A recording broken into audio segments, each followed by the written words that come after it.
Você sabia que o ato de levar uma criança ou adolescente a uma consulta psiquiátrica é cercado de muitos mitos e preconceitos? Muitos pais hesitam, pois julgam e acreditam em alguns mitos de que a criança está passando por uma fase, não é nenhum problema, que normalmente o psiquiatra sempre passa medicações.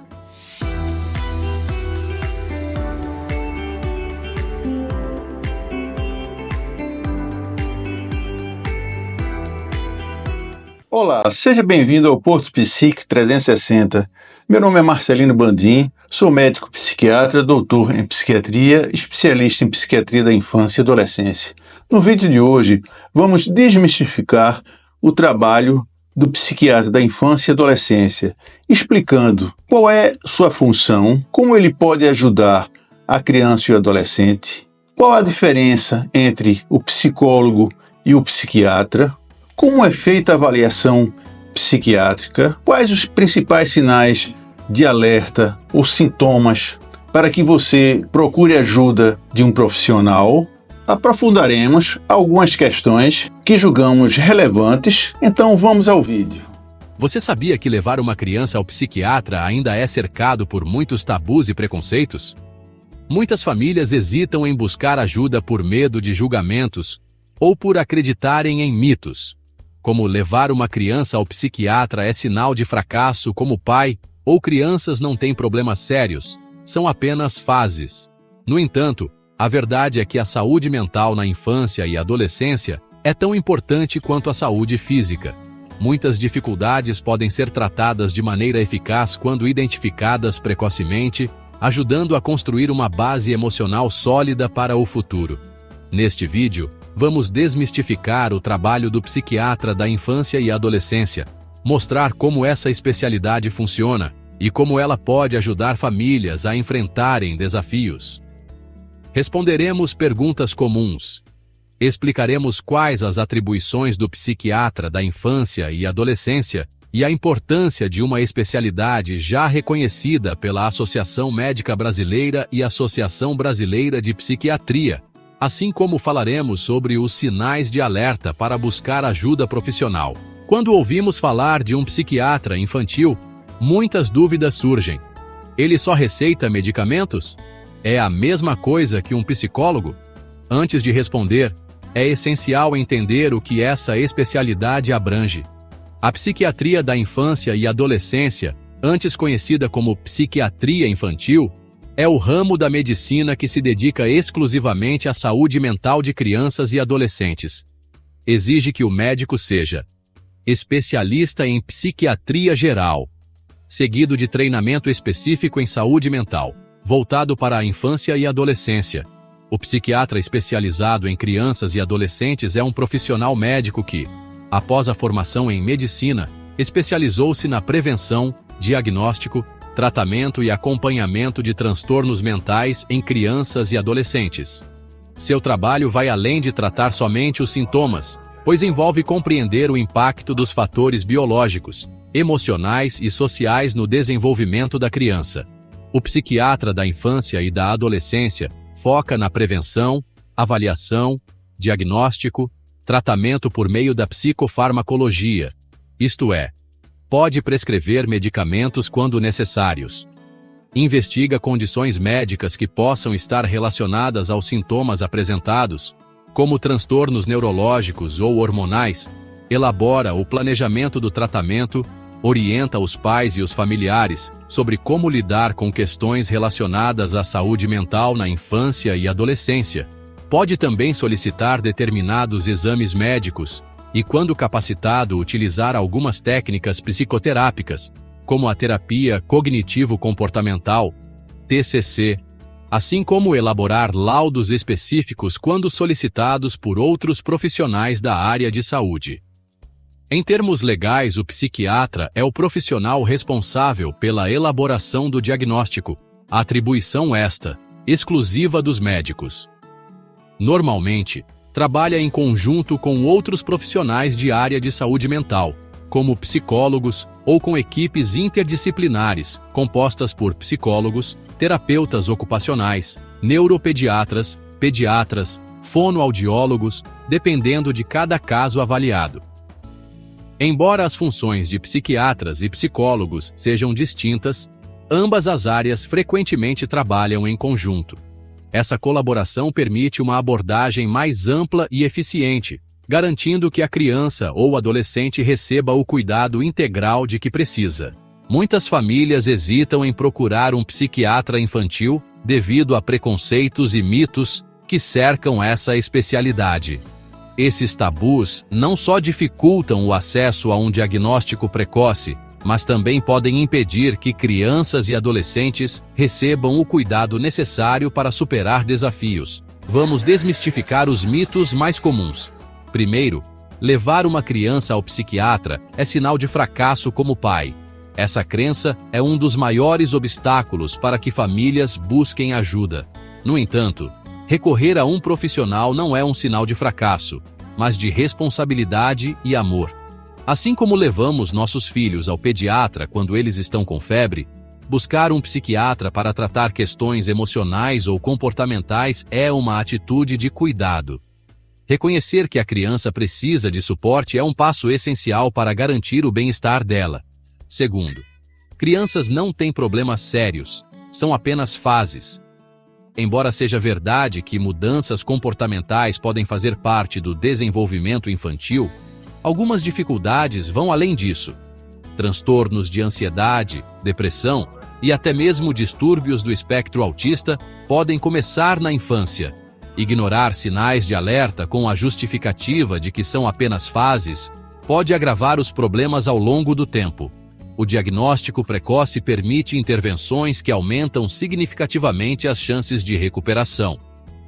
Terceiro, a medicação é sempre a primeira opção de tratamento. Outro mito comum é a ideia de que psiquiatras infantis recorrem imediatamente a medicamentos para tratar qualquer problema. Na realidade, a medicação é indicada apenas em casos específicos, quando os sintomas são graves ou não melhoram com outras intervenções, como a psicoterapia. Atualmente, as medicações são seguras e eficazes quando prescritas de forma adequada, e o acompanhamento contínuo é essencial para monitorar os efeitos e ajustar o tratamento. Quarto, medicação psiquiátrica provoca dependência. Muitos pais temem que os filhos fiquem dependentes de medicamentos psiquiátricos. No entanto, a maioria dos medicamentos utilizados em crianças, como antidepressivos, estabilizadores do humor e ansiolíticos, quando supervisionados sistematicamente pelo psiquiatra, dificilmente provocarão dependência. E na maioria dos casos, é possível suspender a medicação, dependendo do caso, de forma definitiva. A primeira consulta com o psiquiatra infantil é uma oportunidade para construir uma relação de confiança entre o profissional, a criança e os pais. O objetivo principal é compreender as preocupações da família e coletar informações detalhadas sobre o desenvolvimento da criança, os sintomas, fatores que funcionaram como gatilho, tratamentos anteriores e atuais, medicações usadas ou não, antecedentes de problemas psiquiátricos nos pais ou na família. Em seguida, o psiquiatra busca estabelecer um vínculo com o jovem, utilizando uma linguagem acessível e atividades que possam deixá-lo mais confortável. Dependendo da idade, algumas técnicas podem ser utilizadas para a avaliação, com a utilização de brinquedos, desenhos e jogos. Durante a consulta, o profissional avalia como a criança se comporta, interage e responde a estímulos. A solicitação de relatórios escolares é fundamental. Observações de professores sobre o comportamento da criança na escola, assim como exames médicos anteriores, incluindo resultados laboratoriais ou neurológicos. Uma lista de preocupações com anotações sobre os comportamentos que causam preocupação. E informações sobre condições médicas ou mentais na família. Embora nem sempre sejam necessários, exames complementares podem ser solicitados em alguns casos para descartar condições médicas que possam estar contribuindo para os sintomas. Exames laboratoriais avaliam possíveis deficiências nutricionais, alterações hormonais ou outras condições físicas. Exames de imagem, como ressonância magnética ou tomografia, são indicados em situações específicas, como suspeitas de epilepsia ou lesões cerebrais. O diagnóstico psiquiátrico é um processo cuidadoso que combina critérios específicos de diagnóstico utilizados pelo DSM-5-TR e CID-11 para identificar transtornos específicos e proceder o diagnóstico. É importante destacar que o diagnóstico precoce e as intervenções adequadas não apenas ajudam a tratar os transtornos, mas também a prevenir complicações futuras. A saúde mental é um direito, e cada criança merece crescer com segurança, apoio e oportunidades para se desenvolver plenamente. Se você, como pai, mãe ou responsável, está enfrentando dificuldades, saiba que buscar ajuda é essencial para uma mudança positiva. Com apoio profissional e um ambiente acolhedor, os jovens podem não apenas superar os desafios, mas também descobrir todo o seu potencial. Obrigado por acompanhar esse conteúdo. Se você achou este vídeo útil, não esqueça de curtir, compartilhar e inscrever-se no canal. Deixe suas dúvidas e comentários. Eles são muito importantes. Bom, o vídeo nos deu uma visão panorâmica de alguns aspectos conceituais ligados à psiquiatria da infância e adolescência e que estão diretamente relacionados a mitos e a estigma. Seria muito importante explicarmos alguns conceitos. No tocante à psiquiatria, o mito seria informações erradas ou equivocadas sobre um procedimento psiquiátrico ou até mesmo sobre a própria psiquiatria. Já o estigma seriam atitudes negativas e preconceituosas da sociedade em relação às pessoas que sofrem de algum transtorno mental. A gente pode dizer que seria um estigma social. O estigma social normalmente leva as pessoas a assimilarem essas atitudes negativas, provocando medo e vergonha de procurarem a ajuda de um psiquiatra quando necessário. O estigma e o mito, normalmente eles seguem juntos, um alimentando o outro, apesar de, na sociedade atual, os progressos são inegáveis em relação ao estigma e mitos relacionados à saúde mental, tanto na infância, na adolescência e na vida adulta. Esses aspectos são muito importantes. Quando foi abordada a atribuição do psiquiatra, foi referida também a participação importantíssima do psicólogo. Assim como os psiquiatras, os psicólogos, eles têm atribuições bem específicas e algumas são exclusivas da profissão psicólogo, como, por exemplo, a aplicação de determinados testes, principalmente testes neurocognitivos, que avaliam função da inteligência, alguns testes psicomotores, testes que avaliam desempenho escolar e principalmente testes relacionados aos aspectos da personalidade. Sempre é bom enfatizar o trabalho conjunto do psiquiatra da infância e adolescência com um psicólogo. Praticamente seria impossível esse trabalho ser feito sem essa cooperação. Um dos aspectos essenciais dentro desse contexto seria o reconhecimento dos sinais de alerta. Muitas vezes os pais confundem ou hesitam em procurar ajuda profissional porque não reconhecem os sinais de alerta e os confundem com sinais normais ou alterações normais do desenvolvimento, quando na realidade esses sinais ou sintomas podem indicar algum transtorno mental. Entre esses sinais de alerta, poderíamos destacar alterações significativas no humor, como persistência de tristeza ou sensação de vazio sistemática, irritabilidade excessiva ou exagerada, sem causa aparente, agressividade, também sem causa aparente, baixa autoestima, euforia exagerada fora do contexto, isolamento social.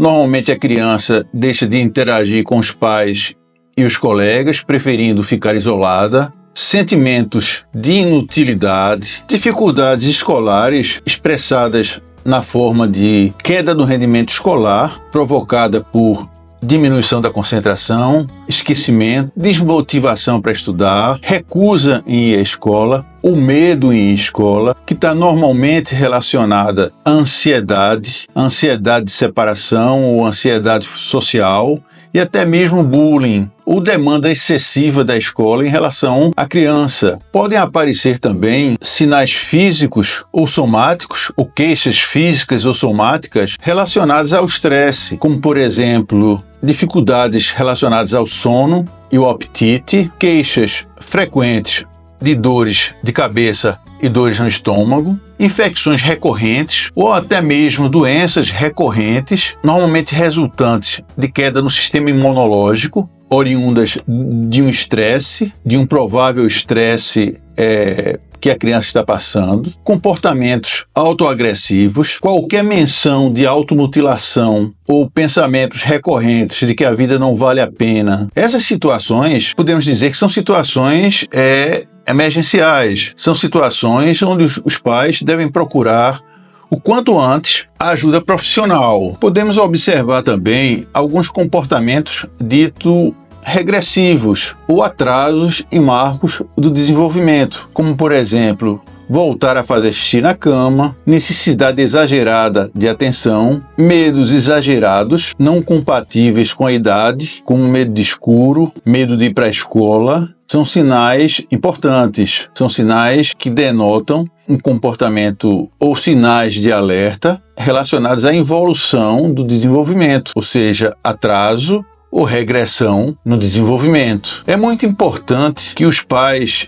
e os professores fiquem alertas, pois eles são peças fundamentais na identificação precoce desses sinais. Muitos desses sinais eles podem indicar transtornos depressivos, transtornos ansiosos, atrasos importantes na linguagem, como, por exemplo, o TEA, que pode começar com atrasos na linguagem e atraso em outros marcos do desenvolvimento. Então, a identificação precoce, ela é essencial no sentido da procura de ajuda do profissional especializado. É importante destacar que o diagnóstico precoce e as intervenções adequadas não apenas ajudam a tratar os transtornos, mas também a prevenir complicações futuras. A saúde mental é um direito e cada criança merece crescer com segurança, apoio e oportunidades para se desenvolver plenamente. Se esse conteúdo agregou algum valor para vocês ou foi útil, deixem seus comentários. Não se esqueçam de se inscrever no canal, de deixar o like e compartilhar esse vídeo. Um grande abraço!